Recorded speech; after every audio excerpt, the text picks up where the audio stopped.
everyone, welcome to my YouTube channel.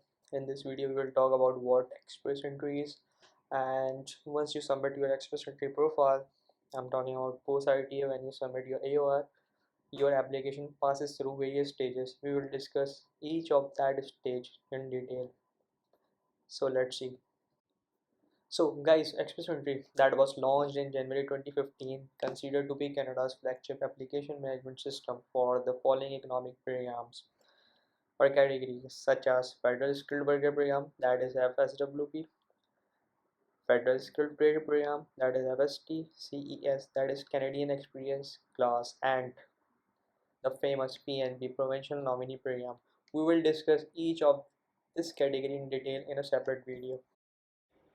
Guys, basically the whole express entry system depends on two process. That is a two-step process. Firstly, individual who wants to move to Canada, they do express their interest by completing an online profile, which tells them whether they are eligible for any of the programs that we discussed earlier, such as FSWP, FST, CEC, and PNP. And once they complete their profile, they are placed in the pool and are given a CRS score. That CRS score is based on certain factors such as education, language, work experience, and there are many more. I will share the link of those factors in the description box and you can go through all of these factors.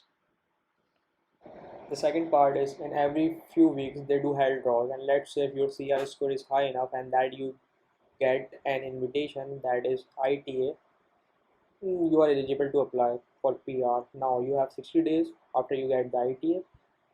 In those days you have to gather your documents, you have to complete the electronic forms, you have to upload the documents in those 60 days. When you submit your application passes through various stages. Let's see one by one. So once you submit your profile, the system generates AOR, that is acknowledgement of receipt, to inform that your application has been submitted successfully. It might take up to 24 hours to receive this confirmation. However, in some cases, you receive it immediately. It is a stage where your application gets logged. Notably, if you happen to make changes after this stage, you have to inform IRCC via web form. For example, if you change your country of residence or if you leave your current job against which you have claimed points, you have to inform IRCC. Express Entry generates a temporary number that is called UCI number, which later on changes to regular UCI after the application passes through R10 completeness check. The completeness check stage is the first stage of the application processing. At this stage, the processing office checks whether the required documents are included or attached with the application as per the checklist requirements. This stage is also called R10, which refers to Section 10 of the Immigration and Refugee Protection Regulations. If the application is found to be incomplete, the CIO, Central Intake Office, returns the incomplete application along with the fee to the applicant and records this action in GCMS. If the letter of explanation explains satisfactory reason for any document being missed, then the visa officer may allow extension of time limit for the submission of that document. Mind you, applications can also be rejected because of typos. That is why the applicant must double check their application before submitting.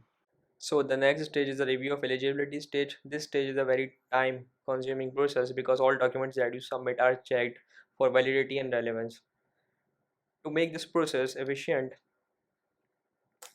eligibility review take place in two stages. First, a case processing agent or an officer reviews the application and make recommendation. Then an officer who has the decision making authority reviews it and make the final decision. If there are issues, the application can be sent for further review. This can involve ADRs, verification calls, personal interviews. So to address the issues, the file may be transferred to a local visa office or to another visa office. That totally depends on the IRCC workload. So the next stage is a review of medical results. Usually the stage that we discussed earlier, the eligibility stage. At that stage, the medicals are also passed, which can be approximately 1 to 1.5 months after AOR. So on your ECIC account, review of medical results gets changed to the date when the medicals are passed, MEP. At the final stage before an application can be approved by a visa officer, the medical results have to be valid for at least 6 months. If the medical results are about to expire, then you may be asked for a re-medical examination. The applicant might be contacted if additional documents are required. Any information can be requested right up when the application is approved. though most requests are usually made during eligibility review stage that we discussed earlier. On your CIC account, review of additional documents might show we do not need additional documents unless you receive a document request or ADR. So the next stage is the interview stage. The applicant might be contacted if there is an interview required, although all these practices are common for spousal sponsorship applications. You may be requested for an interview if it is required. On your CIC account, this will state you do not need an interview, we will send you a message if this changes. Well, when an applicant is called for an interview, this is because visa officer needs to verify some information from the applicant, or it can be because the applicant has been randomly selected for a quality assurance review. That's it. So the next stage is the biometric stage.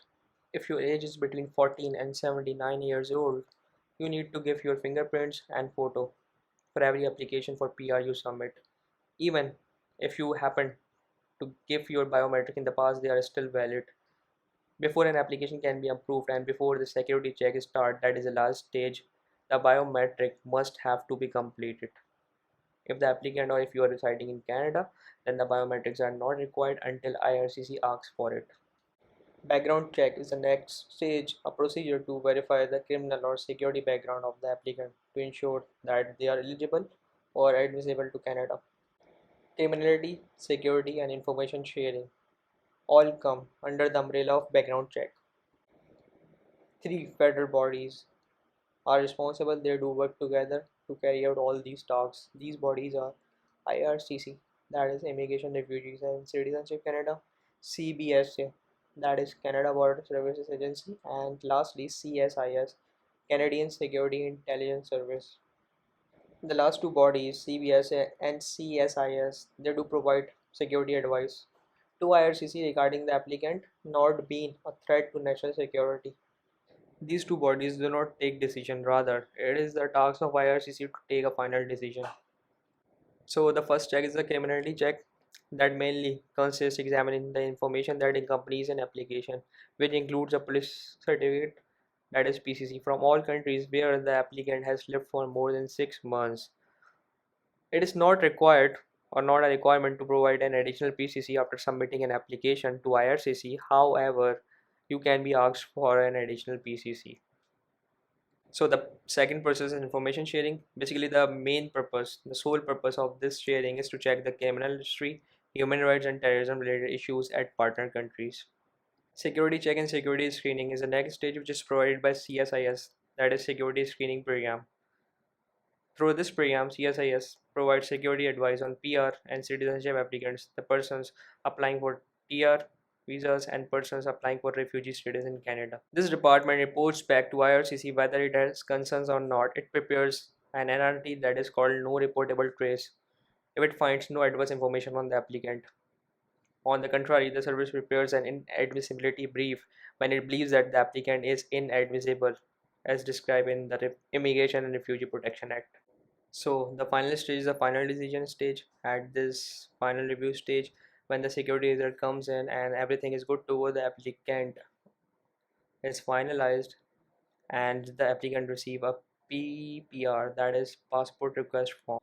If the applicant is outside Canada and not from a visa exempt country, then the applicant will have to submit the passport to receive the PR visa. At this stage, the IRCC also checks if the medical and passport are still valid. If your GCMS notes shows that your application has been approved, it indicates that all stages have been passed. However, if the status is still open, then the PPR request has not been issued. If an approved application is closed before PPR, then it has to be reopened before a final review can be done again. The applicant has 60 days to submit the passport. Usually, LVO, local visa office, is the place where you have to submit your passport after your application has been approved. Regarding processing times, these processing times are not constant. However, in most of the cases, we see 1 to 1.5 months from AOR to completeness check, that is R10, MEP, and biometric bill. Another 1 month to review of eligibility stage by an analyst or an assistant. Another 1.5 to 3 months to review of eligibility stage 2 by an officer. Usually, eligibility review stage 1 and 2 is completed by 4 to 5 months after AOR. If an application has crossed 2 to 3 months post review of eligibility, then the likelihood of being in security screening is very high. In this video, we saw the stages after AOR, completeness check, R10, medicals, biometric, community, info sharing, review of eligibility, security, and final decision. I have covered all these stages in detail. Despite that, if you have any questions, you can always comment on the video and I will certainly reply. If you like the content, please do hit the like button, subscribe the channel as it will motivate me making more videos in the future. I will see you with another topic in the next video. Thanks for watching.